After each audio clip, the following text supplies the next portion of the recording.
Სახელმწიფო ზეიმი პარლამენტშიც აგვისტოს ომში დაღუპულთა შვილებს, დევნილ ბავშვებს და სოციალურად დაუცველთა ოჯახების პატარებს დღეს ნაძვის ხესთან თავად პარლამენტის თავმჯდომარემ დავით ბაქრაძემ უმასპინძლა. Საშობაო ზეიმი ბასტი ბუბუს კონცერტი დაიწყო. სახელმწიფო ნომრები პარლამენტის სპიკერის შვილებმა შეასრულეს. საშობაო ნაძვის ხის ზეიმი, რომელიც პარლამენტში სახელმწიფო დღეებში ტრადიციულად ეწყობა 7 და 8 იანვარსაც გაგრძელდება.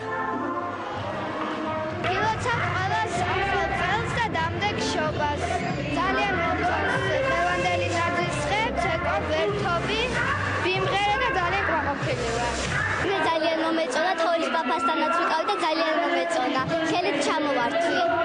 მნიშვნელოვანი არის რომ ბავშვები ერთად ზეიმობენ.